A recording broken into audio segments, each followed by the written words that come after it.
Bonjour à tous, donc je suis ravie d'ouvrir cette discussion autour et puis de l'exposition et puis aussi à l'intérieur finalement de cette exposition Les géométries de l'esprit, l'image latente. Et avant de commencer, donc je souhaite remercier chaleureusement l'équipe de la Galerie Gaillard donc, qui a rendu possible cette rencontre, ainsi que David Bessis aussi d'avoir accepté notre invitation. En quelques mots, donc moi je suis philosophe de l'esprit, donc je fais de la recherche sur les émotions, l'expérience esthétique. Et j'ai aussi une formation initiale d'ingénieur. Et donc c'est vrai que j'ai à cœur aussi, c'est un sujet que j'aime beaucoup, de regarder ce qu'artistes et scientifiques ont aussi à se dire quand ils font œuvre commune. Donc avec cette question de savoir en fait comment est-ce qu'ils créent un langage commun et comment est-ce qu'on peut appréhender aussi les œuvres qui en résultent. Donc j'ai eu le plaisir, le grand plaisir même, d'accompagner donc votre démarche, Marina et Victor, en tant que commissaire. Donc le fil rouge de cette exposition est aussi celui qui sera celui de la discussion, c'est cette notion donc assez énigmatique d'espace latent, notion dont sont partis, dont vous êtes partis, Marina et Victor, pour construire une démarche finalement qui explore un lien assez insoupçonné entre art, IA, mathématiques et puis aussi neurosciences. L'espace latent, alors qu'est-ce que c'est en toute première approche C'est vraiment, en fait, c'est une notion qui est vraiment centrale en intelligence artificielle et qui désigne en fait la structure cachée, si je ne dis pas de bêtises, à travers laquelle s'organisent les larges ensembles de données, parce que ces algorithmes ils font appel à de très vastes ensembles de données. Et donc pour rappeler un petit peu aussi le contexte de votre démarche, c'est vraiment donc c'est une démarche qui est résolument interdisciplinaire et qui s'inscrit en fait dans un héritage, je dirais dans deux histoires. Il y a d'abord une première histoire qui est celle du XXe siècle. C'est une histoire qui parle d'avant-garde artistique.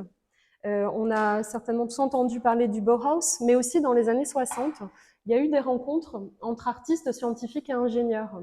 Alors c'est le Center for Advanced Visual Studies au MIT, également Experiments in Arts and Technologies, donc qui ont eu lieu sur la côte est des États-Unis. C'est vrai que si les noms ne sont pas forcément évocateurs, en revanche les personnes qui ont participé nous parlent aussi souvent. On pense à en particulier Merce Cunningham en danse, John Cage, également Naim Jumpak, qui est un des fondateurs de l'art vidéo.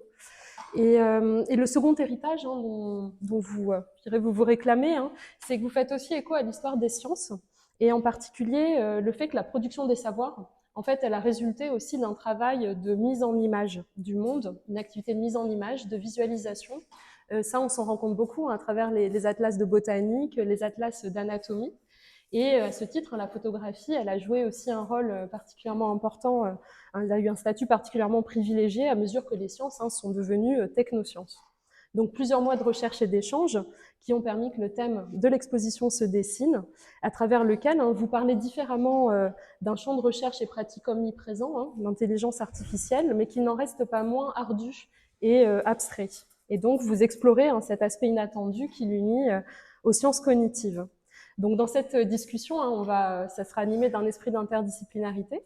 On va parler d'art, mais on va devoir aussi un petit peu parler de science. Parce que c'est vrai que quand on parle d'espace latent, c'est important aussi de savoir de quoi on parle. Et nous avons donc Victor et donc également David qui êtes scientifiques, donc qui allaient pouvoir un peu nous éclairer sur ces structures cachées. Et d'espace latent, on en viendra à parler d'images, images mentales, images photographiques, et surtout voilà ces images assez inconnues que sont les images des mathématiciens. Donc une réflexion en forme de dialogue entre pensée, image, art et science. Alors peut-être pour commencer, Marina, est-ce que tu veux nous te présenter et nous parler un peu de pourquoi cette exposition finalement. Alors, bonjour à tous, merci beaucoup d'être là, si nombreux. C'est un véritable plaisir d'être présent et je suis ravie de pouvoir parler de mon travail, de ce travail en collaboration avec Victor et Céline, de toute cette démarche. Alors, juste pour moi, me présenter brièvement, moi je suis photographe. Alors, j'ai une pratique photographique assez spéciale, c'est-à-dire que, on va dire que je pars toujours de l'envie de documenter le réel, c'est-à-dire le réel dans lequel je vis, voilà, documenter les espaces. Alors, en général, mes photographies sont plutôt des photographies d'intérieur, où je photographie des espaces vidés de leurs occupants pour mieux leur laisser la parole, en quelque sorte. Et je m'intéresse aussi beaucoup, oui, je suis en quelque sorte fascinée par la notion d'apparition des images, j'en parlerai après, et notamment aussi de l'image latente, donc qui fait partie de cette notion d'apparition des images, ou encore, voilà, toutes les modalités d'apparition du visible. En tant que photographe, je peux me définir aussi comme une photographe chercheuse, c'est-à-dire que chaque projet que j'entame est extrêmement documenté, c'est-à-dire que j'ai une idée, voilà, une intuition sur quelque chose, un projet que j'ai envie de réaliser, et je commence toujours en amont, alors par, en tout cas, lire beaucoup de choses, accumuler des documents iconographiques, des entretiens, des enquêtes, voilà, en ce sens, voilà, ma recherche est presque scientifique. Mais après, l'image quitte en quelque sorte la rigueur documentaire pour proposer autre chose, une image autre en fait. Et c'est vrai qu'elle a dans l'espace de l'exposition, elle suggère plus qu'elle ne montre. Enfin, plus qu'elle ne démontre, j'ai envie de dire. Donc voilà, donc j'ai toujours besoin du réel comme une nécessité physique en fait, mais ensuite j'aime que les images soient visibles physiquement et qu'elles trouvent leur forme ailleurs en fait. Voilà, et j'attache aussi une grande importance au regard du spectateur et à la liberté en fait de s'approprier, de se fabriquer des images mentales face à mes images. En quelque sorte, on pourrait parler de divagation documentée, quoi. Ah oui, voilà, donc pour parler de ce projet ici, donc j'ai eu la chance de remporter, de recevoir une bourse de recherche qui s'appelle la Lewis Boltz Research Fund pour un nouveau projet. J'avais une idée très vague au départ. Voilà, je voulais, comme mon travail parle aussi beaucoup de la notion de laboratoire, de la fabrique des images, de la fabrication des choses, voilà, mais encore une fois, pas dans un sens littéralement documentaire, mais en relation avec l'apparition d'une image. J'avais très envie de m'intéresser au laboratoire, justement, qui travaille avec l'IA.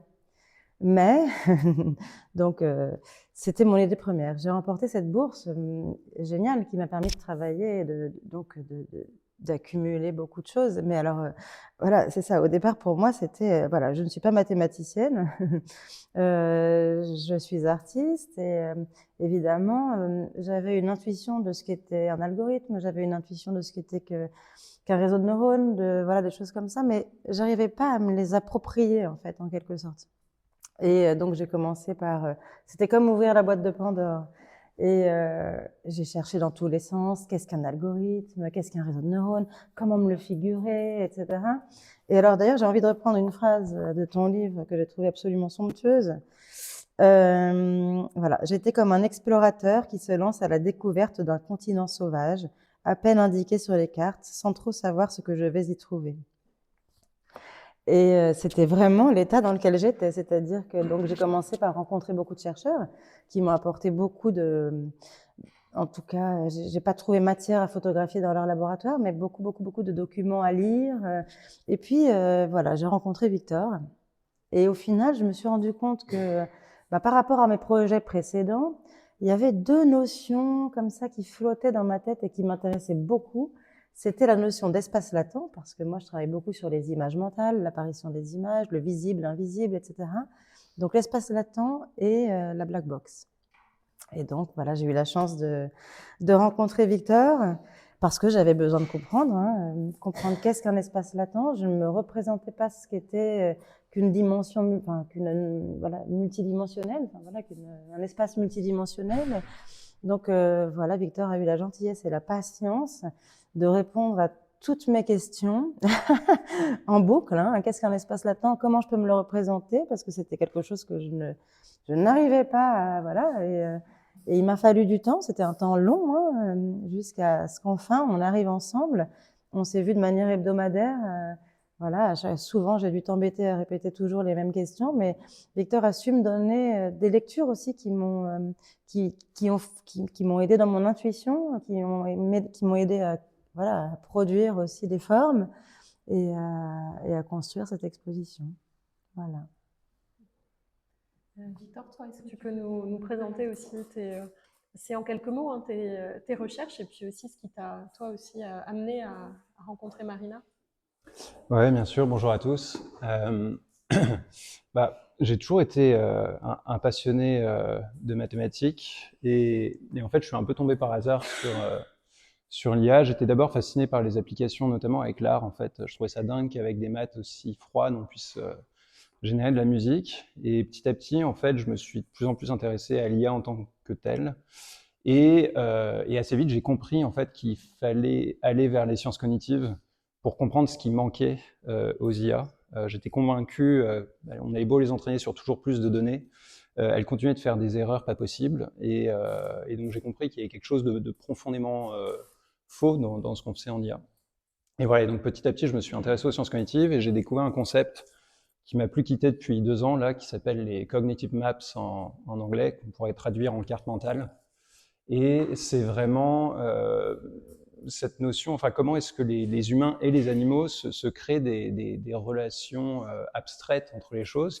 Ça peut être l'espace, aller à gauche, aller à droite, mais aussi des choses beaucoup plus abstraites comme un frère, une sœur, ce genre de relation. Et là où ça rejoint en fait, notamment la discussion que j'ai eue avec David, c'est que j'ai compris que dans ce formalisme des cognitive maps, on pouvait y voir un lien entre une pensée pré-logique et l'espace.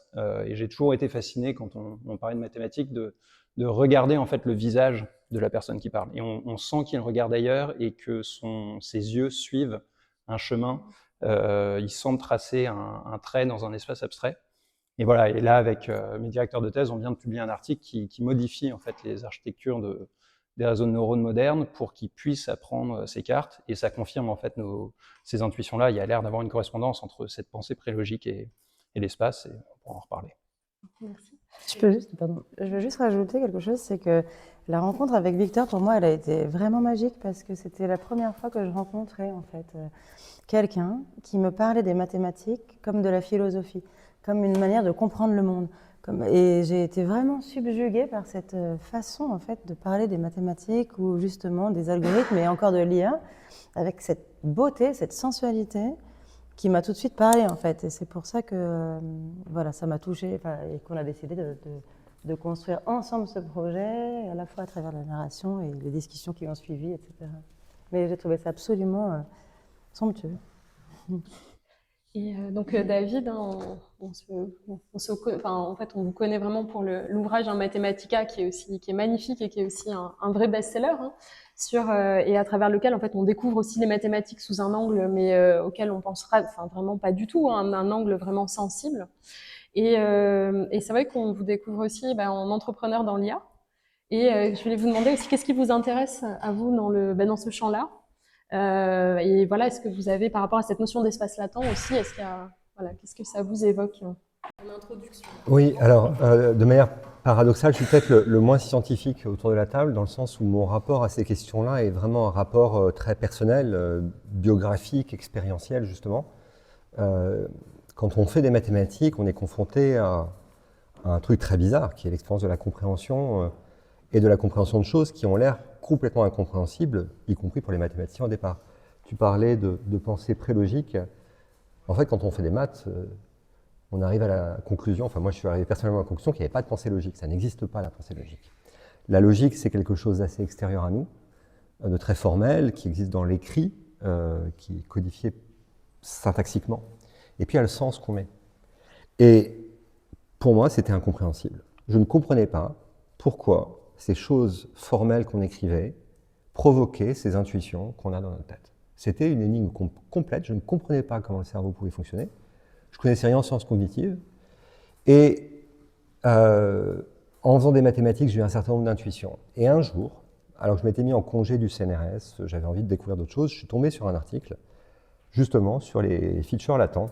Un article, je crois que c'est Lee et Sung, un tout petit article sur les factorisations de matrices, qui décrit, et ça, je pense que c'est peut-être une intuition fondamentale qui peut nous rassembler ici, ça décrit comment le sens, c'est-à-dire la sémantique, peut émerger spontanément d'une architecture simplifiée. Évidemment, c'est formel, c'est des exemples formels sur des neurones formels, mais on voit comment le sens peut émerger d'une couche intermédiaire entre le symbole et des observations, une couche intermédiaire va naturellement se structurer en symbole. Et quand j'ai compris ce truc-là, ça a changé ma vie. C'est-à-dire que je me suis dit, en fait, le truc que je ne comprenais pas depuis le début en maths, il est là.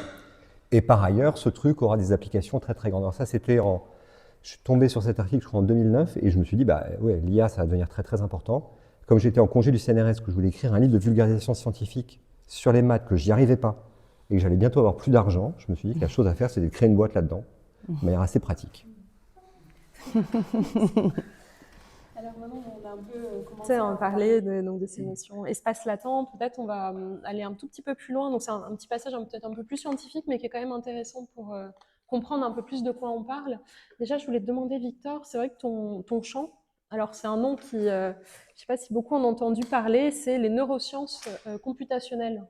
Est-ce que tu pourrais nous dire déjà en quelques mots de quoi on parle?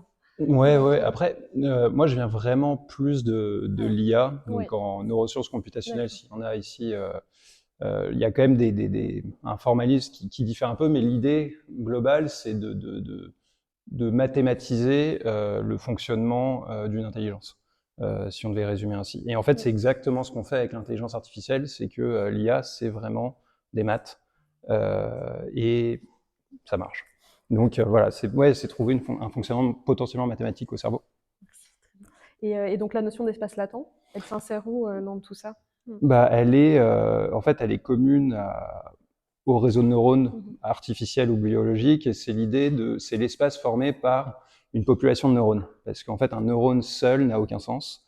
Les neurones fonctionnent en population, et pour résumer, chaque neurone peut être vu comme une caractéristique. Donc par exemple, là-bas, il y a un article de Doris Sao qui montre un espace des visages, donc où chaque neurone identifie l'espacement entre les yeux, la taille du front, etc. Et donc chaque neurone est vraiment une dimension. Et donc ça, il y a plein de façons de construire des espaces latents, mais la notion de population de neurones est, elle, partagée tant en IA qu'en sciences cognitives. Et tu peux bien est-ce que c'est vraiment le même concept d'espace latent qu'on l'emploie dans les sciences cognitives ou dans l'IA? Vous désignez vraiment la même chose ou Dans le sens où il y a des populations de neurones, Ouais. oui. Après, les façons de les construire, les IA qu'on a aujourd'hui, elles sont pas encore parfaites. En fait, il y a plein d'architectures possibles de réseaux de neurones. Donc la question, c'est quelle est la bonne, ou quelles sont les bonnes. Mais en tout cas, la notion abstraite d'espace latent, oui, elle est partagée. Ok, très bien. Et tu peux nous dire aussi, bon, David, vous avez commencé aussi à y répondre, mais pourquoi elle est si centrale aujourd'hui? Elle est fondamentale parce que, en fait, on a été un peu matrixé entre guillemets par la physique, où on s'est dit qu'on allait tout pouvoir poser en équation et qu'on allait en plus ensuite être capable de résoudre ces équations. Or, en fait, face à une réalité d'une complexité incroyable, on est obligé d'apprendre. On ne peut pas, par exemple, mais un truc aussi simple que la perception, reconnaître un chat et un chien, résoudre ça mathématiquement, ça veut dire trouver une fonction qui prendrait 1 million de variables en entrée, donc les pixels, et qui derrière répondrait 1 si c'est un chien ou 0 si c'est un chat. Et en fait, on a besoin d'avoir des mécanismes qui identifient eux-mêmes les facteurs, donc les neurones, et qui ensuite apprennent eux-mêmes à les combiner sur les synapses. Donc c'est une notion qui est absolument essentielle dans l'apprentissage. Et vous diriez tous deux que c'est plus un outil de modélisation, ou est-ce que c'est plus une sorte de métaphore explicative, ou bien alors c'est vraiment c'est une réalité? C'est les deux. C'est les deux. Peut-être je peux essayer de donner un exemple pour rattacher le concept d'espace latent à quelque chose que je pense que les gens ici ont appris au collège et au lycée. Le concept de champ lexical. Moi, j'avais appris ça. J'avais des profs de français très structuralistes, donc il y avait des trucs comme ça. Mais en fait, si on prend tous les livres qui ont été écrits en français et tous les mots de la langue française, donc on fait une grande matrice. Donc les lignes, c'est les livres et les colonnes, c'est les mots. Et on compte la fréquence. En fait, cette énorme matrice, est-ce qu'elle peut s'expliquer potentiellement par des champs lexicaux ou des thèmes? Par exemple, guerre et paix, ça parle, c'est pas écrit en français, cela dit, mais bon, c'est traduit en français, ça parle d'un certain nombre de thèmes, donc il va y avoir la guerre, la paix, Napoléon, etc. Bref. Est-ce que la fréquence d'un mot dans un texte serait tout simplement la corrélation entre les champs lexicaux associés à ce mot? Est-ce que ce mot est associé à des champs lexicaux? Est-ce que ce livre a un certain nombre de thématiques? Et ça enverrait en quelque sorte les livres et les mots dans un espace latent, qui serait l'espace des champs lexicaux ou des thèmes. Et la fréquence du mot dans ce texte serait le produit scalaire des deux vecteurs, en quelque sorte. Bon, un petit peu de maths, mais ça s'écrit avec des coefficients assez simplement. Et en fait, la question, c'est ces concepts ou ces champs, qu'est-ce que c'est? Et là, il y a cette querelle philosophique millénaire entre les réalistes et les nominalistes. Les réalistes vont dire bah, ça existe dans le monde idéal des idées, etc. Et les nominalistes vont dire bah non, c'est juste des symboles qui veulent rien dire. Et ce que dit le machine learning aujourd'hui, et je crois, ce qui semble être indiqué par les sciences cognitives, c'est que finalement, c'est la position tierce qui a plutôt gagné, qui est celle du conceptualisme, qui dit, mais en fait, les concepts, ça fait partie du dispositif cognitif qui permet d'interpréter le monde et de le simplifier. Et ce qui permet de reconnaître un chat sur une image, c'est pas de regarder la luminescence un par un des pixels, c'est d'extraire petit à petit des concepts. Tiens, là, il y a les lignes droites, puis des formes. Tiens, là, il y a un rond, puis il y a deux pointes par-dessus, etc. Et ben, en fait, en faisant un empilement de concepts de plus en plus haut niveau, on arrive à voir des chats. Ça marche en deep learning, on voit bien, il suffit d'allumer son ordinateur aujourd'hui pour voir que ça marche. Et vu que ces machines sont inspirées de l'anatomie du cerveau, alors c'est une version très simplifiée, c'est pas exactement pareil, mais on voit qu'il y a quand même une convergence assez forte en fait. Bah, c'est même plus que ça en fait, c'est qu'il y a il y a de plus en plus de travaux qui montrent que plus les modèles sont performants, plus leurs représentations latentes convergent vers les représentations latentes du cerveau. Et par exemple, là, toujours avec Doris Tsao, en fait, un modèle d'IA entraîné à reconstruire des visages identifie en fait les mêmes caractéristiques que le cerveau d'un macaque pour identifier un cerveau. Donc, il y a quelque chose d'extrêmement universel là-dedans.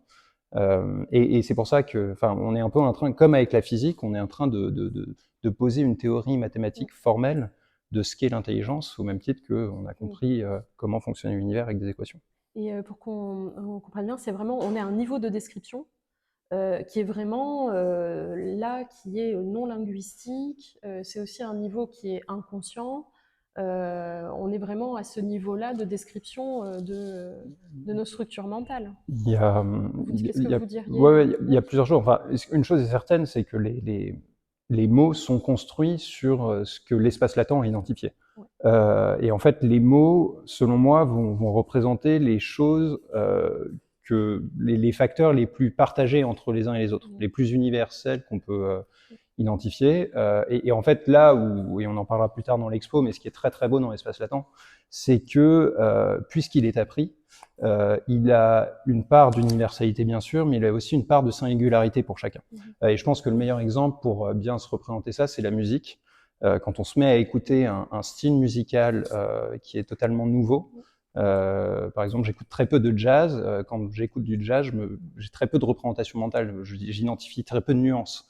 Alors que quand on écoute un style dont on a beaucoup plus l'habitude, on sent que notre oreille s'est éduquée, et donc la représentation latente qu'on a de cette musique est beaucoup, beaucoup, beaucoup plus riche. Et c'est là où selon moi, ça a des implications très fortes pour comprendre pourquoi l'art, qu'est-ce que c'est que, enfin, pourquoi est-ce que certaines choses nous évoquent des choses dont on ne peut pas trouver les mots. C'est, pour moi, l'espace latent est une bonne façon de se représenter ça, parce que c'est vraiment c'est toute la richesse de notre représentation latente qui s'exprime par là. Sur la question du rapport entre ces features latents inconscients ou proto-conscients et le langage, quand on fait des maths, on a ce truc très troublant on sent qu'à un moment donné, il y a un objet qui doit exister. Mais on commence par le sentir et il est flou, il est mouvant, et après on va faire un effort de verbalisation qui en maths passe par l'invention souvent d'un mot. Donc on va dire, bah voilà, je le baptise, je te baptise comme ça, complètement arbitrairement.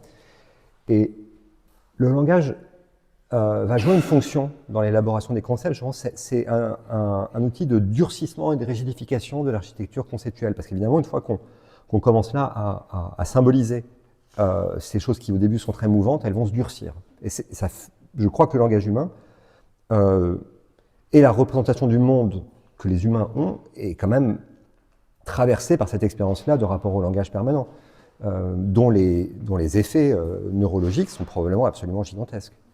C'est vrai que ça m'évoque aussi, alors je vais peut-être un peu m'avancer, mais on aurait un peu sur ces différents niveaux de description en fait, hein, des structures mentales. Bon, j'ai l'impression qu'il y a un peu cet espace latent qui est encore une fois le niveau très fondamental, et à partir duquel vont pouvoir ensuite s'associer finalement tout ce qui va concerner les concepts.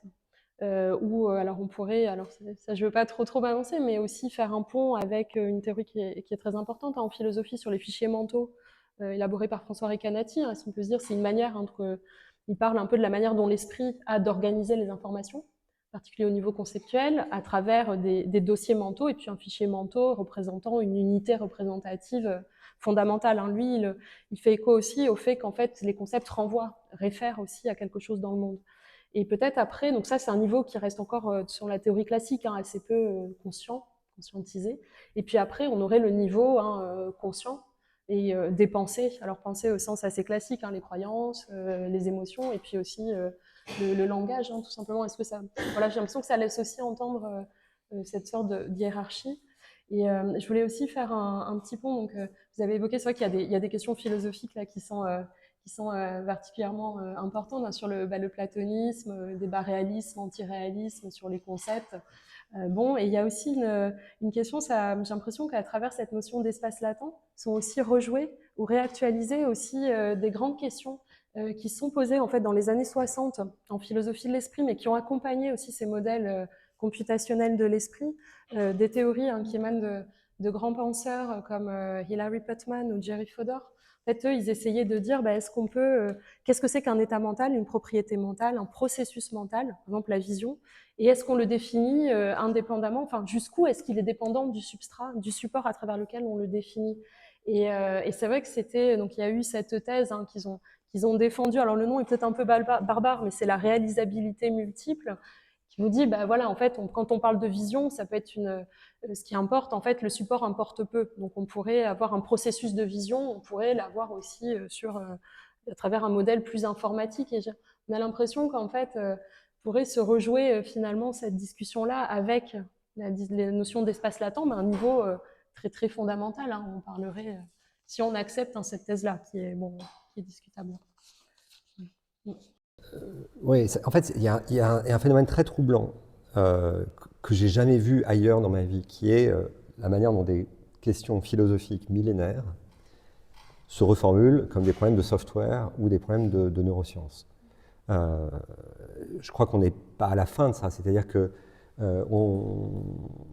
il va falloir arriver à parler de toutes ces choses-là de manière pratique, pragmatique, testable, plutôt que d'en faire des questions métaphysiques. Oui, après, c'est vrai qu'il y a tout un programme justement en philosophie de l'esprit où on essaie c'est un programme où on naturalise, pour ceux qui veulent le défendre dans cette thèse-là, on essaie de naturaliser justement l'esprit et de formuler des hypothèses qui sont effectivement empiriquement testables. Après, c'est vrai qu'on peut en débattre assez longuement et ça pourrait faire l'objet aussi d'un dialogue avec la salle. Merci. Et j'aimerais demander, donc maintenant est-ce que vous auriez d'autres points à ajouter un peu sur pour un peu circonscrire ces espaces latents où on est bon pour vous? Ouais. Alors, parce que tu parlais beaucoup du langage, enfin, tu as fait une référence au langage juste avant. Je pense qu'il y a, enfin, là où l'espace latent est très très beau, et même quand on regarde le fonctionnement des modèles transformers, donc qui sont dans tous les modèles de langage actuels, il y a quelque chose de très beau qui ressemble à une forme d'analogie d'un point de vue mathématique qu'on appelle l'attention. En fait, le langage, un truc qui est très troublant, c'est que le langage a quelque chose de totalement formel. Les mots désignent, c'est extrêmement factuel, le langage. Et pourtant, on fait de la poésie avec. Et la seule explication là-dedans, c'est encore une fois l'espace latent, parce que les représentations latentes des phrases que l'on lit vont aller chercher via notre mémoire des images, les représentations latentes des images. Et en fait, je trouve que l'espace latent permet de comprendre comment des modalités qui n'ont rien à voir s'associent et résonnent en nous. Voilà, ça, je pense, c'est une idée très très importante à avoir en tête, parce que c'est la base pour pouvoir appréhender l'art avec l'espace latent. C'est via la mémoire et ces formes d'analogie que l'on crée. Voilà, c'est ce que je voulais ajouter. Ouais, et ça fait un très beau pont justement vers du coup, un peu extrapoler et poursuivre aussi. Pardon, donc on parle beaucoup, donc on est aussi dans une galerie, on parle d'art, on parle de forme.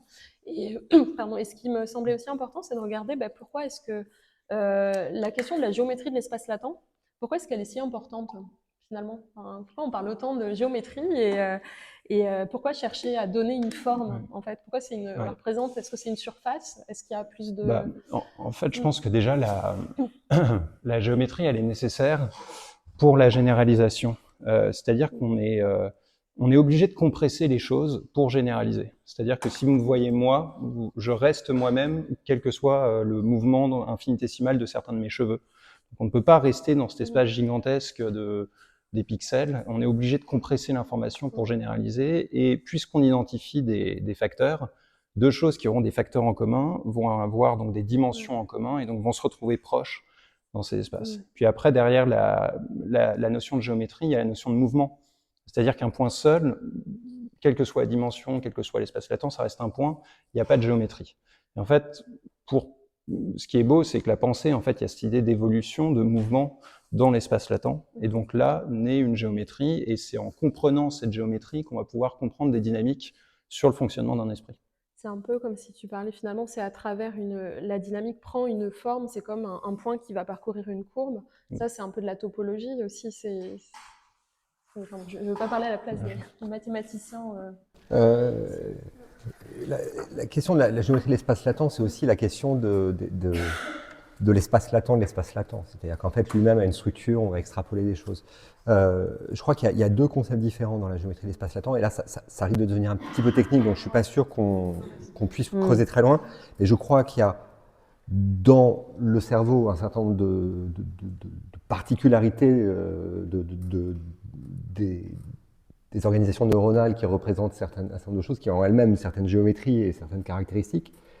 En informatique, c'est plus simple que ça, parce que souvent les espaces latents vont être juste un espace de dimension quelconque, mais sans vraiment de géométrie très particulière. Par contre, il va y avoir plus des empilements et des empilements de couches. Mais cette question de la latence, je reviens sur ton exemple, parce que je crois vraiment qu'il faut qu'on comprenne tous ce truc-là. C'est, je pense, le nœud de toute cette histoire. Tu parlais de pixels. Je vais aller plus loin, je parlerai d'atomes. C'est en fait, si on croit à la physique, a priori, on est censé y croire, mais on est fait d'atomes. Mais on voit bien que c'est pas comme ça qu'on comprend le monde. On voit bien qu'on voit des objets, on voit des gens, on voit des choses cohérentes. Les gens, ils se décomposent avec des parties du corps. Toutes ces choses-là, cette manière de structurer le monde en couches hiérarchiques emboîtées les unes dans les autres. Bah, cette chose qu'on fait, c'est ça qu'on reproduit avec les espaces latents.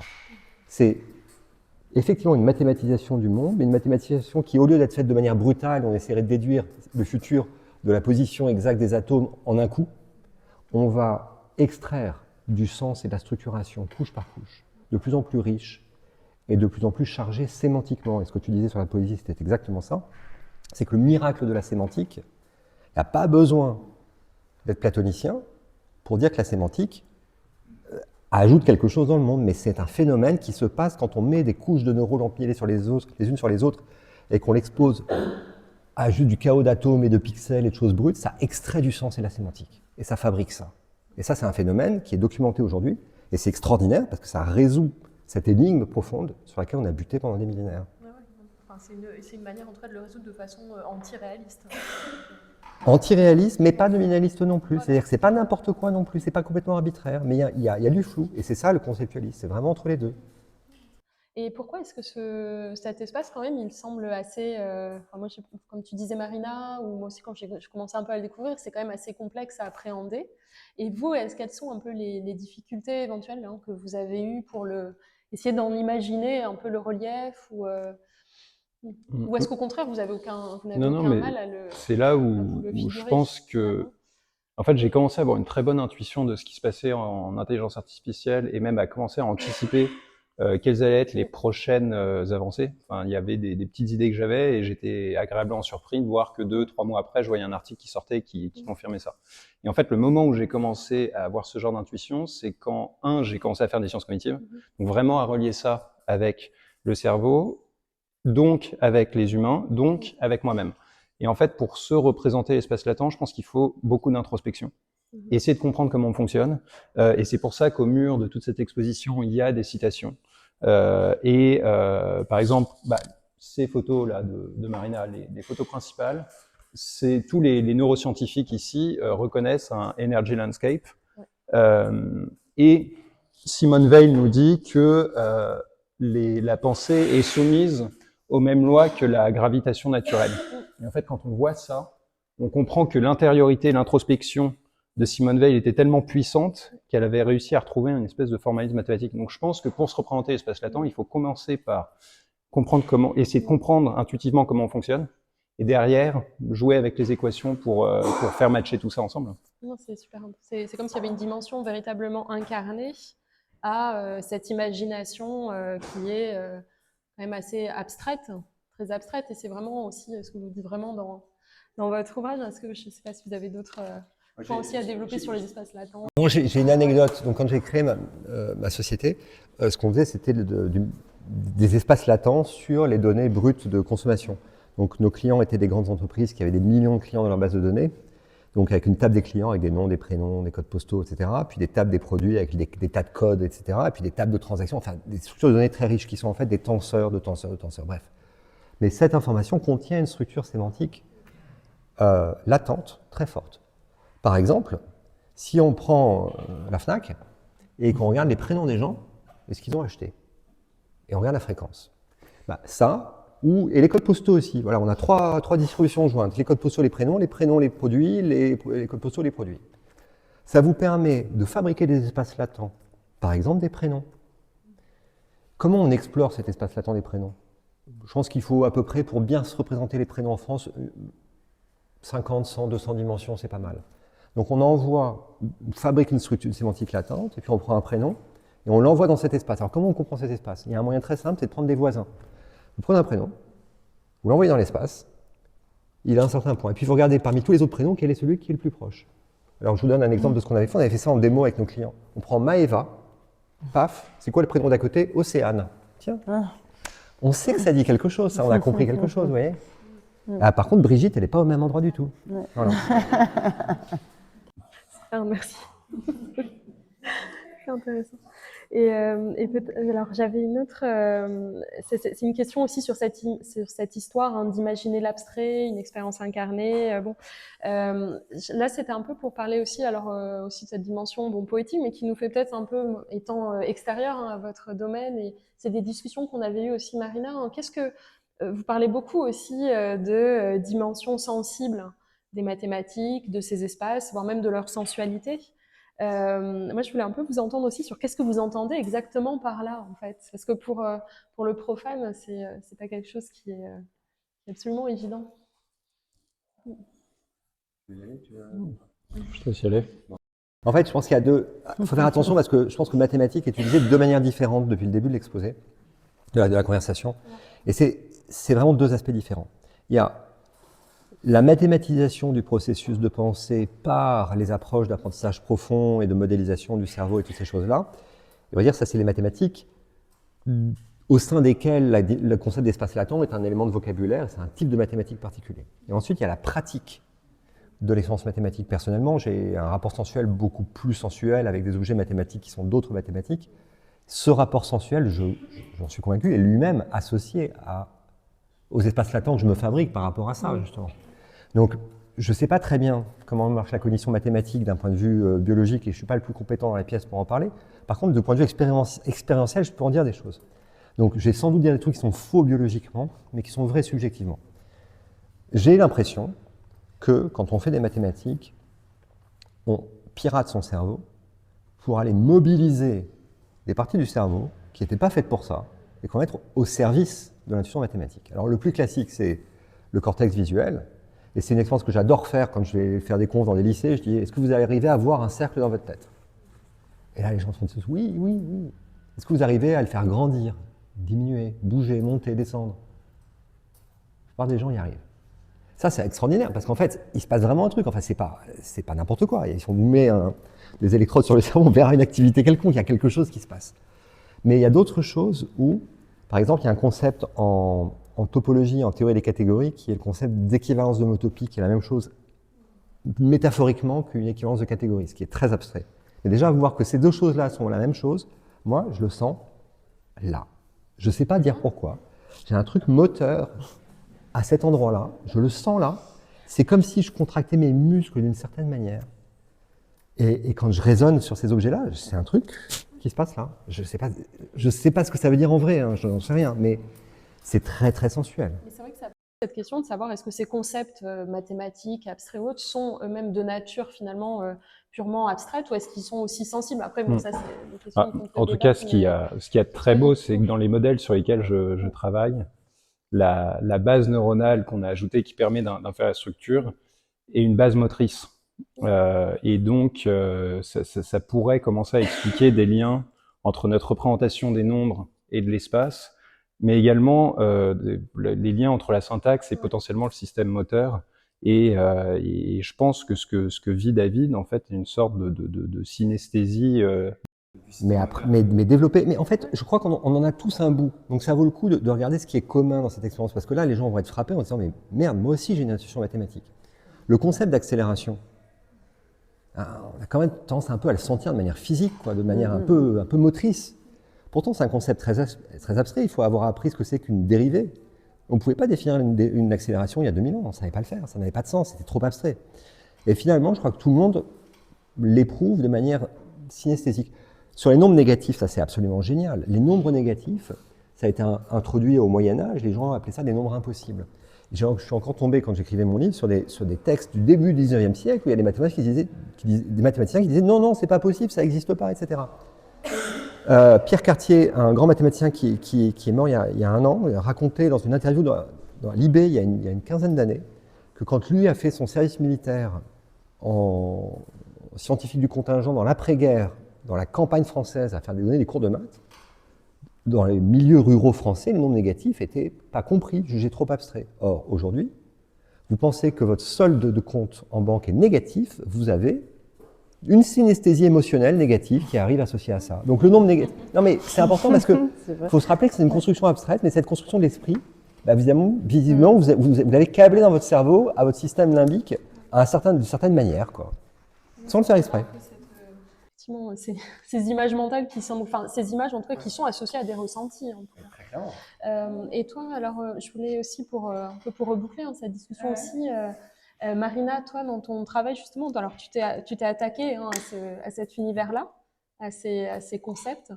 Et est-ce que à travers ton travail, tu cherchais un peu à en restituer une image mentale ou comment comment tu travailles avec les images mentales? Est-ce que c'est un peu c'est central dans ta démarche? Oui, oui.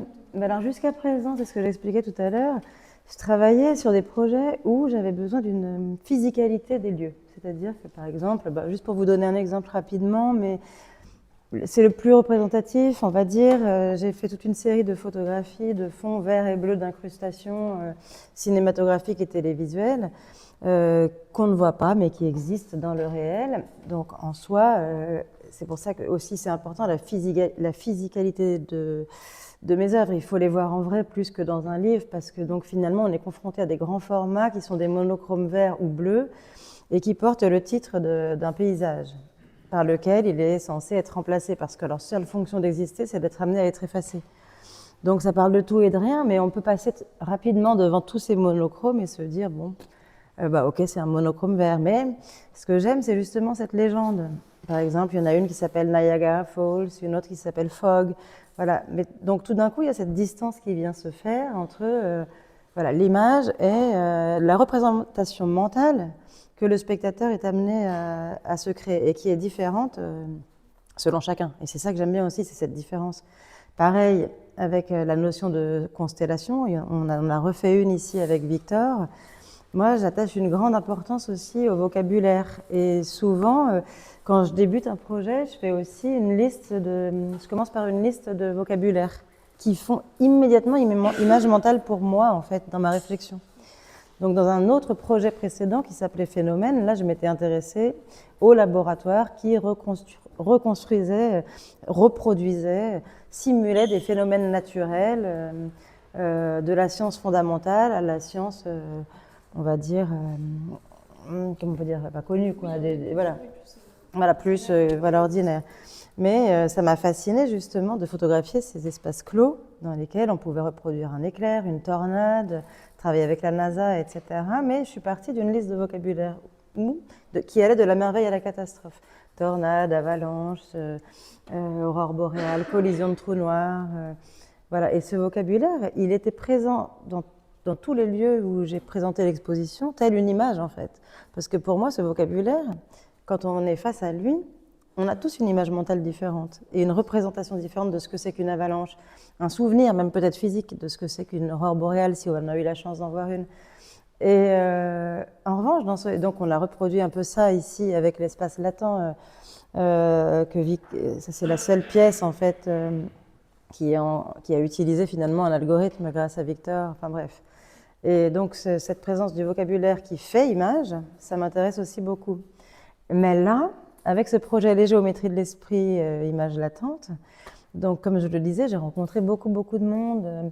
J'ai collaboré avec l'INRIA, Bordeaux beaucoup, une équipe qui s'appelle Mnémosine, le NS aussi, à travers l'équipe de Julie Grèze sur les émotions. Enfin voilà, et avec Victor, très vite, on s'est axé sur cette idée justement de la notion d'esprit et d'espace latent. Mais j'avais beau aller dans tous les lieux, à part vraiment cette documentation et les entretiens et les dialogues très intéressants et instructifs que je retenais, je ne trouvais pas de matière à photographier. Et je me suis souvenue en fait d'une des premières rencontres avec Victor où je le harcelais. Je n'arrive pas à me représenter ce que c'est qu'un espace latent multidimensionnel, des espaces latents encore pire. Et Victor m'avait, au départ, pour m'aider, il m'avait dit bon, ok. Alors, représente-toi, essaye de t'imaginer une vallée neuronale. Et évidemment, vallée neuronale. Moi, j'ai tout de suite eu l'image d'une montagne, en fait. Une vallée. Avec des plaines, avec des montagnes, avec des pics de certitude, des pics d'incertitude. Enfin, voilà, parce qu'on parlait beaucoup de ça aussi. Et donc, j'avais cette montagne un peu floue au départ, ce qui était mon seul moyen de représenter justement cet espace latent, dans un premier temps. Mais je continuais à chercher dans les laboratoires, à suivre diverses expériences. Ce qui m'a d'ailleurs beaucoup intéressée, c'est de découvrir que dans certains laboratoires comme à l'INRIA, aussi, un des propos de l'exposition, c'est aussi d'observer à quel point aujourd'hui l'IA, en tout cas les modèles d'IA dans certaines spécificités, et la construction justement des réseaux de neurones en intelligence artificielle nous permettent de mieux comprendre ce qui se passe dans notre tête, en fait, cette black box dont je parlais depuis le début. Et c'est pour ça qu'il y a à l'entrée ce mur Mnémosine, que j'ai appelé Mnémosine en hommage à Ali Warburg, qui présente en fait la recherche depuis toujours, en fait, de comment est-ce qu'on essaye depuis toujours de comprendre ce qui se passe dans notre tête, en fait, et de le représenter. Et donc ça, c'était très important. Et bon, bref, je cherche. Et un jour, en même temps, en parlant, Victor m'explique la fonction des tores, voilà, me parle de Riemann, des surfaces riemanniennes, de René Thom, voilà. Donc tout ça, ça me fascinait, ça me nourrissait. Et je me suis rendue à l'Institut Poincaré où ils ont une fabuleuse collection de modèles. Et j'ai photographié certains modèles justement qui étaient liés à cette notion, à cette géométrie justement des idées. Enfin voilà, qui pouvaient représenter cette géométrie justement, voilà, qui représente en quelque sorte les mouvements de la pensée. Je le dis de manière très artistique, hein, bien sûr. Je pense que, mais justement, dans ton livre, tu parles aussi du langage humain et du langage mathématique qui n'est pas le même. Mais il y a un très bel exemple d'ailleurs. Tu parlais de la sphère, et ça, je trouve ça très beau aussi. Comment on se représente la sphère? Moi, je me représente la sphère, la Terre. Je me la représente comme une sphère, évidemment. Mais pour un mathématicien, il ne peut pas y avoir de montagne sur la sphère. Ça. Voilà. En fait, pour moi, dans mon image mentale, il y aura des montagnes sur cette sphère. Donc voilà. Donc là, c'est pour ça. C'est juste pour vous dire que je parle en tant qu'artiste et non en tant que mathématicienne spécialisée, ni voilà. Et je parle avec mon intuition et de ce que j'ai retenu de tout ça. Et donc en photographiant ces modèles de l'Institut Poincaré, et on avait accumulé aussi beaucoup de citations super belles. Il y avait cette notion d'ombre dont Victor a amené cette fabuleuse citation de Faulkner. Voilà, parce que moi je visualisais aussi l'espace latent avec ces zones d'ombre, ces zones de lumière. Mon intuition était aussi voilà, que je l'envisageais aussi comme des images en latence, ou un vocabulaire, hein, en attente d'apparition, quoi. Enfin voilà. Et je me souviens très bien avoir appelé Victor un jour en lui disant, je sais en fait comment représenter cette... Mon intuition me dit qu'en fait, il faut qu'on crée notre propre modèle, notre propre montagne, et qui soit à la fois une montagne et à la fois un modèle mathématique. Donc on a commencé à dessiner, hein, juste à la main, un mélange entre une montagne, donc les fameuses vallées neuronales que j'avais appris à visualiser plus ou moins. Et ensuite, on a demandé à des graphistes de vectoriser cette forme, ce qui a donné naissance justement à une sculpture qui n'a jamais été pensée pour être une sculpture, mais qui a été pensée pour être une sculpture amenée à être photographiée pour justement montrer sa part de lumière et sa part d'ombre avec un éclairage très fort, pour montrer, voilà. Et alors aussi, ce qui était amusant, c'est que en même temps, je lisais 2 livres sur les montagnes, donc c'est pour ça que cette montagne, elle était très présente en moi. Et puis il y avait aussi le mot analogue qui résonnait dans ma tête. Voilà, comment accéder à cette montagne inaccessible, voilà, comme à l'espace latent. Et donc voilà, avec mon éclairage, j'ai tourné autour de cette montagne qui est avec cette discontinuité, voilà, et pour parler en quelque sorte de ce qui peut se passer dans notre tête, dans notre esprit, qu'on puisse se donner la liberté d'imaginer justement ce qui peut advenir. J'ai pas envie de parler de l'inconscient, je me lancerai pas là-dedans, mais peut-être voilà, notre pensée, nos souvenirs. Toi, tu disais ce que l'on n'ose pas s'avouer. Voilà, donc il y avait cette montagne. Puis après, en allant plus loin, donc c'était génial pour moi parce que moi qui avais l'habitude de photographier des laboratoires et des lieux clos, ma pratique a été complètement remise en question, mais j'ai trouvé ça fabuleusement enthousiasmant en fait, de tout d'un coup me lancer dans la construction d'un objet pour le photographier. Et c'était la seule intuition que j'avais justement pour parler de tout ce projet. Et puis ensuite m'est venue une autre idée, c'est justement l'image que vous voyez derrière, que j'ai fait fabriquer aussi, donc qui n'est pas un modèle mathématique de l'Institut Poincaré, mais qui est vraiment, voilà, je voulais en fait en quelque sorte créer une contreforme de ces montagnes qui s'appellent, enfin, qui ont pour titre Walking Down My Soul, et je voulais en créer une forme de négatif en fait, et toujours, voilà, que ce soit un peu comme en creux. La montagne ici paraît solide, voilà, mais elle a des ombres portées, elle a des discontinuités, elle a des pics de certitude, et là, je voulais plus ou moins créer autre chose. Voilà, que l'ombre aussi vienne faire volume. Et surtout, je m'appuyais sur la phrase que Victor ne cessait de me répéter aussi, que j'ai eu du mal à comprendre au bout d'un mais qui va vous paraître très bête et très simple. Mais voilà, justement, sur ces lignes qui pourraient être la structure de notre langage, enfin, ou de notre pensée. Et je l'ai éclairé avec une ombre, pour créer une ombre qui serait justement ce qui est encore flou, voilà, tu l'expliqueras mieux que moi, mais en tout cas moi je l'ai pas vu comme ça. Mais c'est toi qui ensuite a vu ça dedans, mais moi je l'ai vu tout de suite comme une autre manière, voilà, le négatif de ce solide. Et ce que j'ai aimé, c'est justement cette ombre portée qui est presque plus présente et qui fait volume, plus que sa structure. Et surtout, pour moi, elle me faisait penser à un fleuve, cette image. Quand je l'ai vue apparaître sur mon ordinateur, parce que je la photographiais avec mon appareil relié à mon ordinateur, elle m'a immédiatement fait penser à un fleuve. Et j'ai trouvé ça très beau, en fait, parce que j'ai trouvé qu'il y avait du mouvant dans le liquide, tout comme dans la pensée, et tout comme dans le monde, en fait, et comme dans ces montagnes, enfin, ou même les montagnes en général. Cette mouvance de la pensée, justement, comme dans un tore. Enfin, voilà. Qui est un espace sans fin. Enfin, voilà. Je trouvais que tout se reliait en fait à partir de ça. Et là, je crois qu'on s'est mis d'accord avec Victor sur cette forme de représentation et qui moi m'a beaucoup plu en fait. C'était un travail que j'ai adoré faire. Et j'avais enfin, comme tu le dis aussi, la bonne image. Voilà.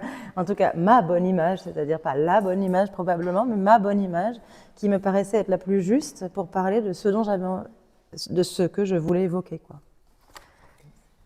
Ouais, le concept de bonne image, je pense qu'il a c'est un concept objectif, mais c'est un concept objectif de la subjectivité, ce qui est un truc assez troublant. C'est ce que tu viens de dire. C'est ta bonne image, c'est-à-dire un truc très précis. Voilà, c'est ça. Ouais. C'est une sensation physique très très claire d'avoir la bonne image. C'est ça. Moi, c'est ce qui m'a beaucoup plu, fasciné, et j'ai trouvé que tout d'un coup l'exposition prenait sens, parce que c'est vrai que aussi une des premières choses c'est pour ça que vous verrez, il y a 2 ouvrages qui ont été reproduits à la BNF. Enfin, la BNF m'a gentiment ouvert ses portes pour photographier Optics de Newton, parce que Victor me dit bon. Voilà, j'étais vraiment chiante. C'est quoi l'espace latent? Comment je peux me le représenter? Il m'a dit, ben, en fait, une des premières personnes à avoir pensé l'espace latent directement, c'est Newton. Et il a pensé justement le cercle chromatique. Et il a mis en évidence que notre perception est différente de la réalité. Parce qu'en longueur d'onde, voilà, les couleurs seraient représentées justement en ligne droite, tandis que là, on est dans un cercle. Et il y a aussi, et deuxième livre aussi qu'on a pensé important dans l'exposition, c'est le discours de la méthode de Descartes, qui est aussi un des premiers à avoir traduit cette géométrie, enfin cet algorithme, enfin non, cette algèbre en géométrie. Je ne sais pas si on dit comme ça, mais voilà. Donc moi aussi, j'ai vu en fait dans tout ce projet une forme de sensualité de la géométrie. J'ai appris à aimer la géométrie comme image mentale en fait, et j'ai appris à me l'approprier aussi, et même à en créer.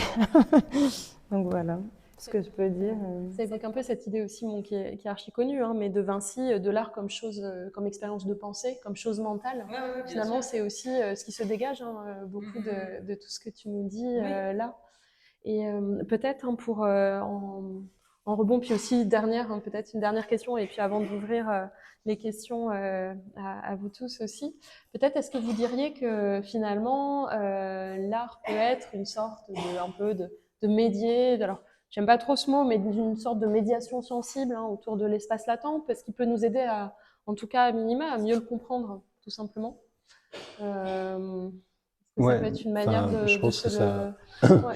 je pense que ça fonctionne dans les deux sens. Comme je l'ai dit au début, l'espace latent pour moi est une des meilleures explications de pourquoi l'art. Vraiment, le langage est beaucoup trop réducteur pour décrire la richesse que l'on a tous, qu'on a chacun entre nous, au fond de nous. Donc ça c'est la première chose. Et la deuxième, complètement, parce que typiquement ces modèles-là, je les ai vus des centaines de fois dans des articles. Et pourtant, mais justement, pas exactement cela. C'est que Marina a réussi par l'art déjà à enlever les couleurs. Donc le noir et blanc, on se pose beaucoup plus, on regarde beaucoup plus la dynamique. Il y a une espèce de douceur, il y a une texture. Elle a décidé de casser les volumes qui devaient faire un tout assez grand. Elle a décidé d'en faire 3. Et c'est très énigmatique. Ces 3-là, ça pose des questions. Est-ce que c'est des discontinuités dans notre pensée? Est-ce que c'est des snapshots d'une pensée à 3 moments différents, etc. Je trouve que l'art apporte vraiment une complexité, et surtout, en tant que chercheur, je trouve que l'art est la question la plus énigmatique pour les sciences cognitives. C'est vraiment et je pense que faire l'expérience de l'art nous rend meilleurs en tant que chercheurs, ça j'en suis convaincu. Dans mon livre, je prends l'exemple de l'éléphant. J'ai un dessin d'éléphant. J'avais la blague au début du livre, donc j'étais tout content parce que j'ai écrit tout le livre, c'est au chapitre 19, je crois. Et en fait, je fais un petit croquis très très simplifié, un trait, et je demande qu'est-ce que vous voyez? Et on voit un éléphant en fait. Mais en fait, il y a autre chose à voir. Et cette autre chose à voir, c'est quoi? C'est un peu comme là, tu parlais des montagnes, etc. En fait, là, c'est juste des niveaux de gris sur du blanc. On voit des montagnes, on voit quelque chose. Sur un tout petit croquis d'éléphant, on voit un éléphant. Si on voit ça, c'est franchement parce qu'il y a toute la structure latente derrière. Parce qu'en réalité, il n'y a aucun point commun entre un éléphant et de l'encre sur une page. Il n'y a aucun point commun entre des montagnes et des niveaux de gris sur du blanc. La représentation, le travail de représentation ne peut fonctionner que parce qu'il fait référence à un espace latent. Et ce mystère dont tu parles, pour moi c'est le mystère de la sémantique, quoi. Pourquoi les choses ont du sens? On en revient toujours à cette question-là. Mais le sujet de toute forme d'expression et de toute forme de communication, c'est d'arriver à toucher un endroit. Alors je vais prendre un autre exemple qui est celui de la littérature. Un bon livre, généralement, il exprime quelque chose que tout le monde savait déjà, mais n'avait jamais verbalisé. Parce qu'il y a des parallèles entre nos espaces latents, parce qu'on est, même s'il y a une part stochastique un peu aléatoire, on est quand même exposé à un socle commun et à des expériences communes, donc on a tendance à fabriquer des concepts qui sont un peu proches les uns des autres. Mais on n'a pas mis de mots dessus. Le simple fait d'arriver à mettre un mot sur quelque chose, ça c'est du travail artistique pur en fait. Assez proche de celui du mathématicien quand il invente son concept, sauf que les règles du jeu ne sont pas les mêmes. Dans l'art, on ne va pas chercher à avoir une cohérence entre les symboles, cohérence logique entre les symboles et l'architecture symbolique. on va chercher à ce que celui qui est confronté se dise « Ah bah ouais, je comprends ce dont tu parles, en fait, je comprends ce que tu veux dire. » C'est un peu comme si c'était cette forme d'évidence retrouvée qu'on va pouvoir retrouver par ces expériences esthétiques, que ce soit dans les arts, dans les sciences, un peu une sorte de... D'où la question de la bonne image. Voilà. C'est-à-dire qu'il y a un objectif de la sensation de « Ouais, ça a du sens, ouais, il n'y a pas de doute. » Que tout s'aligne et fait Ouais. des sunshine.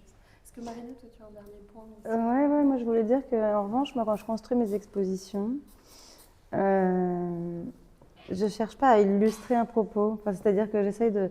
Bien sûr que j'ai fait beaucoup de recherches, c'est ce que je disais, et c'est... D'ailleurs, je te reprends encore, parce que je crois que tu le dis à un moment dans ton livre, mais ma curiosité, c'est un peu ma force intellectuelle, en fait. C'est-à-dire que, je sais pas pourquoi, mais à chaque fois, j'ai envie d'aller chercher de m'interroger je vais chercher des choses que je ne connais pas, que je ne comprends pas, parce que j'ai besoin, en fait, de comprendre. Et donc, une fois le sujet, le projet défini, après de nombreuses documentations, la proposition dans l'exposition, j'aime bien qu'elle reste un peu énigmatique, qu'elle ne soit pas trop... qu'elle soit, comme je le disais, un espace de suggestion, un terrain d'entente entre les images proposées et un texte d'introduction, voilà, mais que le spectateur soit confronté à des images qu'il peut trouver séduisantes ou non, mais c'est pas ça, c'est surtout que ça pose une question, quoi, une forme d'énigme, qu'on ait envie de la résoudre, qu'on ait envie de chercher en fait à partir des images. Voilà, parce qu'on va ressortir d'une... Moi j'aime bien, en tout cas quand je vais voir une exposition, ressortir avec une image mentale, ou même ne pas pouvoir sortir de l'espace parce que j'ai pas tout compris. Mais ensuite aller chercher, voilà, aller me documenter, aller essayer de trouver, mais c'est quoi, mais ça veut dire quoi, voilà, et aller me documenter pour pouvoir comprendre. Donc c'est vrai que je ne cherche pas forcément à donner une bonne image, c'est ma bonne image mentale, on va dire. Mais je cherche pas forcément à la rendre juste par rapport à un texte scientifique. Voilà. C'est une image, c'est pas un message, c'est pas pareil. C'est pas un message, exactement. Tu fabriques, tu consolides des représentations. Tout à fait. Et justement, j'ai besoin de beaucoup de recherches pour consolider mon intuition aussi. Ça me demande du temps et j'ai remarqué que c'était un temps assez long. Ouais. Pour le coup, c'est vraiment... moi, ce qui m'a frappé en travaillant pendant 1 an avec toi, c'est de voir à quel point le processus artistique est similaire du processus scientifique, mais même beaucoup plus compliqué, j'ai trouvé. Il est beaucoup plus compliqué parce que on sait à peu près où on veut aller, donc on connaît pas le chemin en maths, alors que en art, plus on construisait un chemin, plus la cible changeait, parce que en fait les choses devenaient plus claires. Et ça demande une énorme finesse et ça demande aussi pas mal d'empathie, d'essayer d'anticiper ce que l'autre va ressentir. Et je pense que l'empathie, c'est littéralement ça, c'est se faire une représentation latente de l'autre. Et donc non, c'était un exercice fascinant. Et donc quand tu parles de je suis une photographe chercheuse, je pense que le terme te va très très bien. Ouais. Avec un univers de... Ouais, c'est un terrain de jeu. Le monde est un terrain de jeu, mais j'imagine comme les mathématiciens aussi, ou comme les physiciens. Enfin, pour moi, c'est vraiment pas un terrain de jeu, mais je trouve ça fascinant, voilà, d'observer le monde dans lequel on vit, comment on le construit, où est-ce qu'on va, enfin voilà. Merci beaucoup. Je pense qu'on aura encore Merci. énormément de choses à dire. Peut-être que vous avez aussi des questions, qu'on puisse aussi poursuivre cette discussion. C'est passionnant. Je voudrais beaucoup faire un lien avec réfléchi sur son lien de la sensibilité artistique et scientifique dans les années 60, avec enfin de rentrer dans le cachet là. Et justement, il parle vraiment de cet espace que vous appelez l'espace-temps, mais ce n'est pas quelque chose de terminologique, on n'est pas l'intelligence artificielle, mais plutôt au développement de la connaissance de la complexité, de la science de la complexité.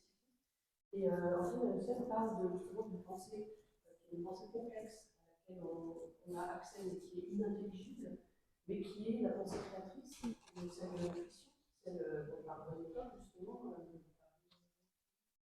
et qui fait que très jeune, on développe une pensée qui est capable de gérer une grande complexité donnée de manière inintelligible, sans avoir, qui n'est pas consciente directement, une grande puissance. Parce qu'il faut qu'on puisse reconnaître, justement, vous en parliez tout à l'heure, un visage avec les yeux positionnés.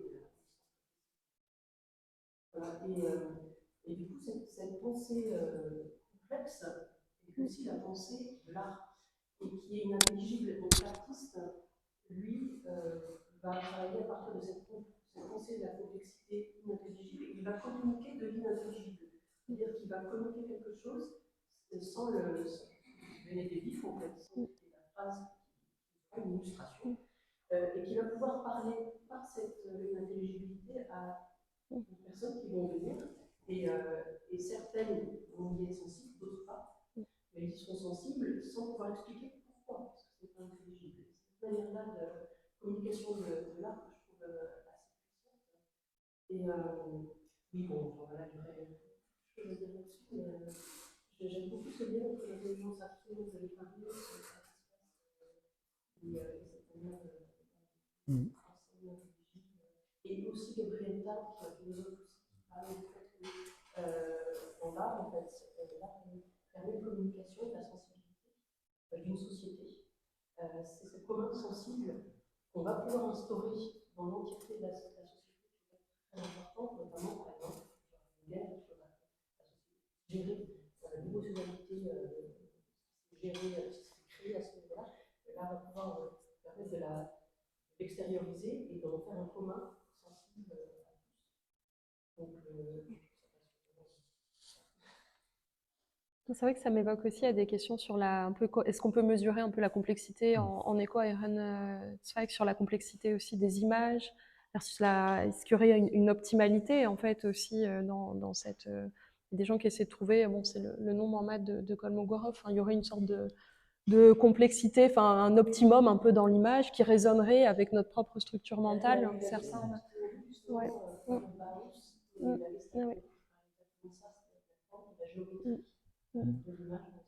Ouais, c'est excellent. Après, je pense qu'il y a deux formes de beauté en fait en art. Il y a le sublime qui serait lié à cette minimalité. Et ça, je l'ai beaucoup vu avec Marina. On essaie de dire plein de choses et comment en fait on dit le plus avec le moins. Et en fait, je pense que le travail de recherche, de casser, de réessayer, qui est propre tant aux mathématiciens qui cherchent à trouver les bons mots, à faire un texte le plus court possible, et un artiste qui va essayer de faire l'œuvre la plus minimale mais la plus puissante possible. Il y a ce biais qu'ont les humains, si cher à CSS2N, de la minimalité en fait de ce qu'on va faire. Et puis après, je pense qu'il ne faut pas non plus négliger quelque chose de beaucoup plus subjectif lié à notre mémoire, qui est très très personnel là.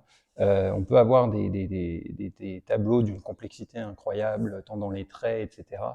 Ça, c'est parfaitement subjectif. Donc je pense qu'il y a quand même cet équilibre entre les deux, entre la complexité de Kolmogorov, qui elle est très universelle, c'est la formule d'Euler qui est exponentielle I pi égale -1, c'est d'une pureté incroyable, on trouve ça magnifique. C'est une forme de beauté dans les mathématiques. Et puis ouais, après il y a quelque chose de beaucoup plus personnel qui elle est lié à la Madeleine de Proust en fait, qui est la mémoire et qui est vraiment notre espace latent à nous et pas celui des autres. Ce qui veut dire en fait que l'espace latent de l'expérience esthétique, en quelque sorte, sont à la fois objectif et subjectif, qui aura un espace latent de cette beauté minimale et de cette beauté construite. Ouais, bah, c'est quelque chose dont on a trop peu parlé là, parce qu'on ne pouvait pas parler de tout, mais quelque chose qui est très très important à mes yeux, c'est la dualité en fait des espaces latents. Je suis convaincu depuis un moment, et maintenant là on commence à avoir des petites preuves empiriques de ça, c'est qu'il y a deux espaces latents. Dans le cerveau, par exemple, on sait qu'il y a la voie ventrale et la voie dorsale du cortex visuel, l'une plus traditionnellement associée à la voie du OU, donc qui traque des objets physiques, l'autre plutôt liée à la captation des textures. Et en fait, cette dualité, elle est absolument fondamentale parce que c'est quelque chose qui est propre à la cognition humaine et desquelles émerge la particularité de l'art. En fait, l'artiste est à la fois quelqu'un qui, contrairement au cliché, qui pense vraiment formellement et qui va regarder son œuvre en la décomposant en sous-parties logiques. Il y a une logique dans sa construction et là, il va essayer d'être le plus pur et minimal. Et puis, il y a une partie liée à la texture pure, qui elle est extrêmement personnelle et qui est liée pour le coup à l'espace latent le plus basique. Et qu'on arrive en laboratoire par exemple à identifier Il y a des espaces latents absolument partout dans le cerveau, donc ça dépend de quoi on parle. Je pense qu'on n'arrivera jamais à autant la partie structurelle, un peu topologique.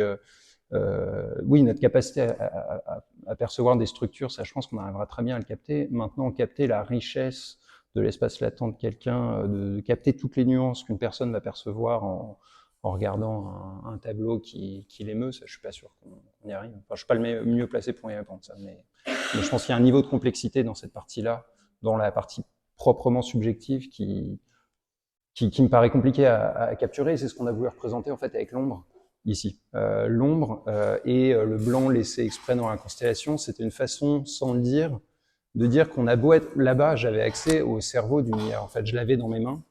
Et pourtant, tant que je ne donnais pas certains mots, certains textes au modèle, des zones restaient blanches. Et c'était une façon de dire qu'on a beau avoir accès à ce cerveau, on ne sera pas omniscient. Et une pensée, ça s'explore.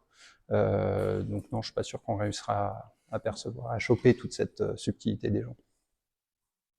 Sur le blanc, peut-être justement, vous avez choisi de ne faire que du noir et blanc, en nuance de noir et de blanc, et vous avez donc laissé une énorme dimension de la perception et de l'émotion aussi, qui est la couleur. Est-ce que vous pouvez justifier ce choix? Est-ce que c'est parce que les mathématiques sont... Ah non, pas du tout. Vous voulez dire la couleur dans ces images-là, dans les surfaces riemanniennes, pardon? Donc, l'absence de couleur. Ah, l'absence de couleur. Ah non, pas du tout. Non, parce qu'en fait, ce sont des images faites en couleur.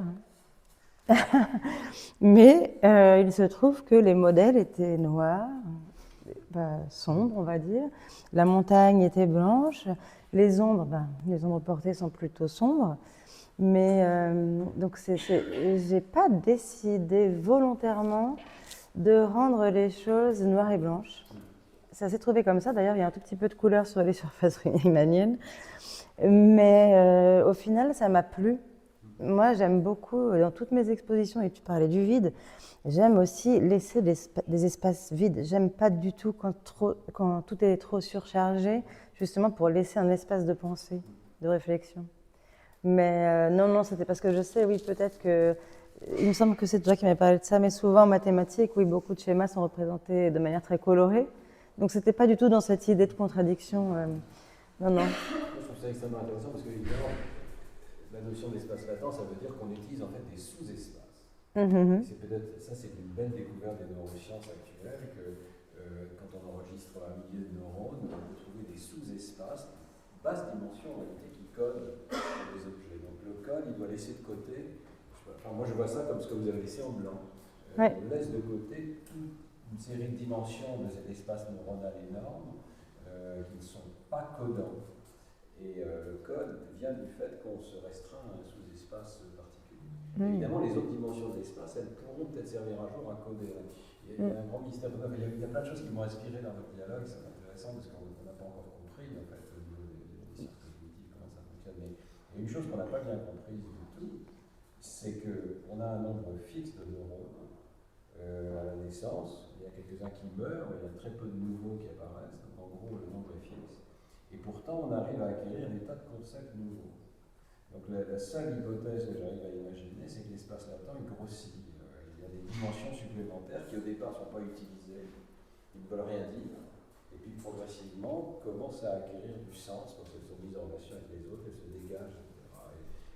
Je vois un peu ça métaphoriquement dans l'œuvre qui est derrière moi en particulier. Ouais, moi, je l'aime beaucoup, celle-ci. L'âge de blanc, il y a quelques dimensions qui sont utilisées, il y a encore de la place. Il y a de la place, en effet. Comme un espace de potentialité, en fait. Ouais. Mais ça, c'est vrai que ça me plaît, de toute façon, cette idée de potentialité, voilà, d'apparition ou de... Voilà, de... Mais, pour moi, dans les maths, pour moi, c'est le mystère des maths, il est là. C'est qu'on arrive à avoir des idées, nous, à faire grandir les idées.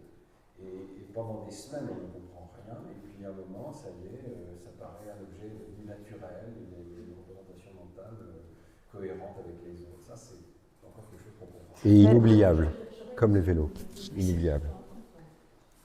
Et je pense que... Pardon. C'est la percolation, c'est-à-dire qu'en fait, on peut très bien nourrir en fait l'attention en glanant des informations au fur et à mesure qui ne font pas sens entre elles, qui ne sont pas orientées entre elles. Et au bout d'un moment, si elles se mettent à s'orienter dans bonne direction, il y a une percolation, un ordre qui se fait sur les grandes dimensions. Et c'est là que ça fait sens et qu'il y a des nouvelles qui viennent, et c'est le moment créatif de le faire. C'est en ça qu'il y a un lien entre les sciences et l'art, quelque part, c'est-à-dire dans ce rapport à la découverte, quoi, à la créativité. Et la créativité, elle se fait dans le long terme, par le doute, par l'erreur, et j'ai beaucoup aimé aussi dans ton livre ne pas avoir peur de l'erreur, enfin, voilà, l'amour de l'erreur même. Parce que ça, c'est très beau, parce que c'est vrai qu'il faut aimer se tromper pour pouvoir arriver enfin à trouver. Voilà, ce qu'on veut, voilà. Et ce truc-là est tellement vrai du point de vue machine learning, IA, qu'en fait, apprendre techniquement, c'est réduire son erreur. Donc sans erreur, on ne peut pas apprendre. L'apprentissage, c'est se confronter à l'erreur. C'est axiomatique quasiment de ce que c'est que l'apprentissage.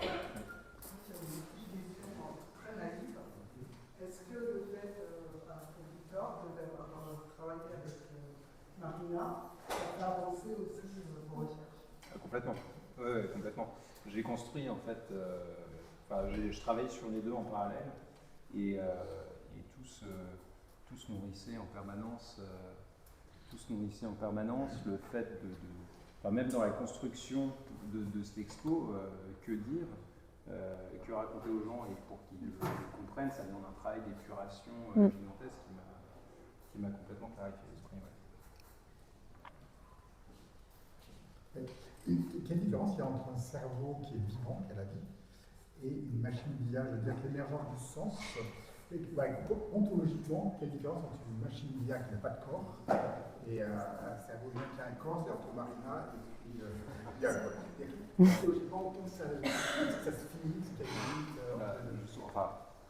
Bon, déjà, on a beaucoup de progrès à faire sur plein d'aspects en IA, mais une chose dont je suis de plus en plus convaincu, c'est deux choses. La première, c'est qu'en effet, les IA sont souvent trop peu incarnées dans le monde. Enfin, des chatbots dans le cloud, etc. Donc elles n'ont pas on parle beaucoup d'embodied AI. Donc, ce qui rend en fait la perception beaucoup plus compliquée.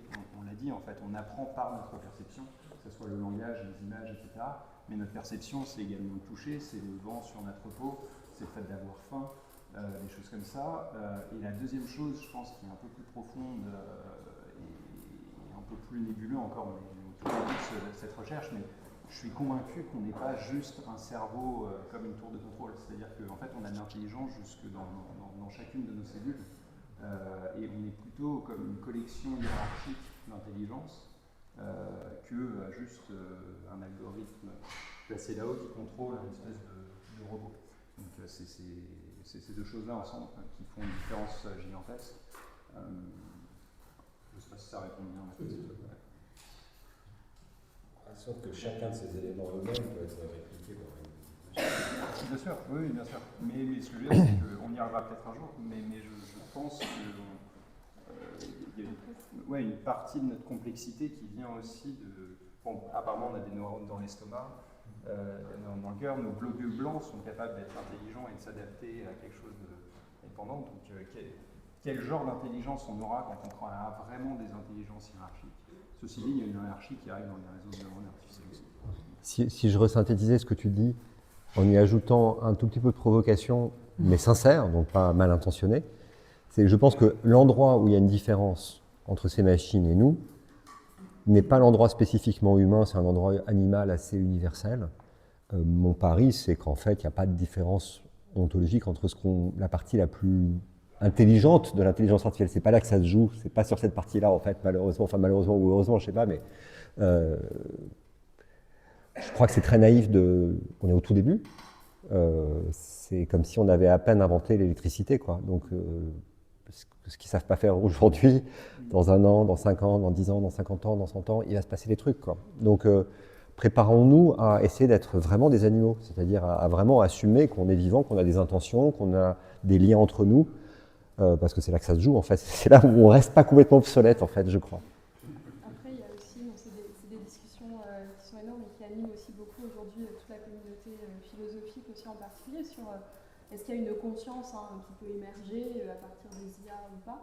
Et c'est vrai que alors moi je fais de la philosophie des émotions, donc j'ai un biais émotionnel ou sensible du moins en termes de ressenti, qui est très très fort, hein, du moment où on va se dire, bon, pour qu'il y ait conscience, il faut qu'il y ait à minima une forme de dimension de ressenti, de ce qu'on appelle nous de la phénoménalité. Est-ce qu'après une machine, elle va, enfin, à partir de qu'est-ce que c'est que cette propriété, comment on la caractérise aussi à partir d'un substrat matériel et quelle est l'articulation, comment on la caractérise. Et après, de là à dire est-ce qu'elle peut exister dans une machine, effectivement, ça donne des discussions encore assez complexes. Après, c'est assez adjacent aussi à des discussions sur l'intelligence. Hein, et intelligence, conscience, c'est des termes qu'on va articuler, mais qu'on peut quand même aussi, effectivement, en discuter encore profondément. Intelligence, conscience, sensation aussi. Enfin, c'est vrai que c'est lié à s'il faut oublier la... On capture une forme d'intelligence, en tout cas calculatoire. Ouais. Ça, oui, même plus. Mais de là à dire est-ce qu'il y a une forme de compréhension, est-ce que l'IA comprend ce qu'elle fait? Évidemment, donc ça, je pense que c'est quand même un grand gap. Mais est-ce que nous, on comprend vraiment ce qu'on fait? C'est pas clair du tout. On ne comprend pas la Madeleine de Proust, on ne la comprend pas, nos analogies, on ne les comprend pas, nos réactions spontanées, on ne les comprend pas. Enfin, oui, bien sûr, mais le terme de boîte noire utilisé contre l'IA est très trompeur, ça laisse entendre que nous ne sommes pas des boîtes noires. Or, je pense qu'au contraire, 90% voire plus de ce qu'on est une boîte noire. Il ne faut pas se laisser tromper par là. Et là où David a totalement raison d'insister là-dessus, c'est qu'on juge beaucoup l'IA en tant que technologie à l'instant T et pas en tant que science, et donc ce que ça sera potentiellement dans le futur. Et ça, c'est le gros danger dans lequel il ne faut pas tomber, parce que ça nous éloigne, en fait, ça nous empêche de comprendre ce qui nous différencie vraiment des IA. C'est pas parce que des IA n'arrivent pas à faire quelque chose là maintenant qu'elles viendront faire plus tard. Et voilà, moi je suis vraiment convaincu que c'est la complexité de notre corps qui va nous différencier d'elle, plus que l'algorithme qui fait fonctionner tout ça. Est-ce qu'on peut dire qu'il y en a quelque part l'infini alors qu'il y a l'infini? C'est ça la différence maintenant? Alors, en partie oui, dans le sens où il y a un côté discret dans ce que, enfin voilà, ce sont des bits qui ont un côté discret dans ce que processent ces IA, là où nous on est des machines analogiques.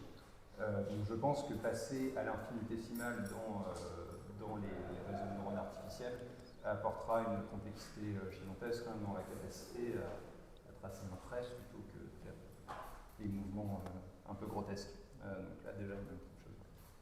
Il y a aussi un point quand même qui est important, c'est l'aspect énergétique. Une machine a besoin d'une quantité absolument énorme pour réfléchir, comparativement à un cerveau humain qui a très peu besoin d'énergie. Ouais, donnons-nous quelques années de loi de Moore et ça sera plus vrai. Donc tout ça, je comprends, ça peut être vrai à un moment donné, mais en fait, ça me fait penser à tous les débats sur le propre de l'homme, qui ont toujours échoué en fait à définir le propre de l'homme. Et puis on disait, bah voilà, on est les plus intelligents, on est les seuls à avoir des représentations symboliques, ou je sais pas quoi, on est les seuls à pleurer nos morts. En fait, pas vraiment. En fait, c'est. Oui, mais ce que je veux dire, c'est qu'à un moment. Non, mais là où vous avez raison, c'est que cette contrainte sur l'énergie à utiliser, pour l'instant, on ne la met pas dans les IA. Or, il y a des articles qui montrent que si on met une contrainte sur l'énergie émise par les neurones, par exemple, ils vont avoir cette bonne particularité de ne représenter qu'une seule caractéristique. Parce qu'en fait, si on ne met pas de contrainte sur l'énergie qu'on doit utiliser, en fait, ils vont tous s'activer, ça va être un vrai sapin de Noël, on ne va plus rien y comprendre.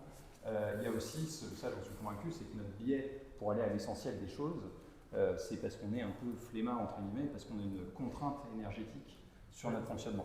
Donc après, là où David a totalement raison, c'est que en fait, il ne faut pas raisonner en quantité absolue d'énergie consommée, parce que ça, tout est un peu relatif finalement d'un système à l'autre. Mais par contre, la notion de contrainte est absolument clé, je pense, dans la généralisation et dans la capacité à avoir une vraie intelligence flexible. Mais tout ce qu'on fait aujourd'hui, c'est vraiment le tout début de deux niveaux. Au niveau physique, des machines, enfin, on va faire des machines de plus en plus. Regardez ce que fait un smartphone et son autonomie, etc. Enfin, ça va continuer de progresser. Et aussi du point de vue de la manière dont c'est codé. Quand on programme, on est habitué sur des systèmes un peu compliqués à découvrir d'un seul coup, en fait, on dépensait 10 fois trop d'énergie et on réécrit le code différemment. Et ces trucs-là vont se cumuler. Donc, c'est vrai aujourd'hui qu'il y a une énorme inefficience énergétique de trucs débiles pour faire de l'IA générative débile qu'on voit, mais ça va pas durer. C'est-à-dire que vraiment, on va avoir des systèmes comme ça, il va y en avoir partout, dans tous les tissus, dans tous les matériaux, dans tous les objets. Et ça va être très troublant. Préparons-nous à ce que ce soit très troublant. On ne peut pas se protéger en se disant c'est pas efficace ou ils sont pas plus malins que nous. En fait, ça se joue ailleurs, je crois, vraiment l'enjeu. Mais le but de cette exposition, justement, était de sortir du débat technologique et de montrer dans tout ce marasme qu'il y a quelque chose quand même d'assez beau à en tirer et qu'on est en train quand même de mieux nous comprendre. Et pourquoi est-ce que j'ai voulu aussi faire une exposition d'art, c'est en faisant mes recherches, j'étais en train de comprendre pourquoi est-ce qu'on avait besoin d'être sensible. Ou du moins, je pouvais me tromper, mais j'étais en train de me créer pour la première fois, moi le matheux, une intuition de pourquoi est-ce que c'est important d'apprendre à voir, de qu'est-ce que c'est vraiment la perception, la sensibilité, le lien avec la mémoire, des choses comme ça. Et donc on est en train de poser vraiment les bases mathématiques de ce que va être la compréhension de l'intelligence, et on va...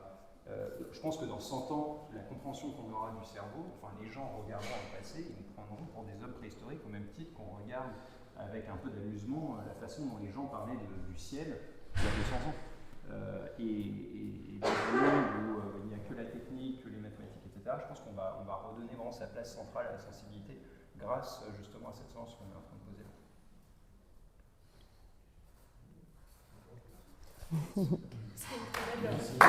Merci à vous. Merci beaucoup. Merci. C'est marrant le mot de sensibilité, parce qu'on a été prononcé tout à l'heure. En fait, il y a J'ai du mal à très remettre longtemps, un peu, mais...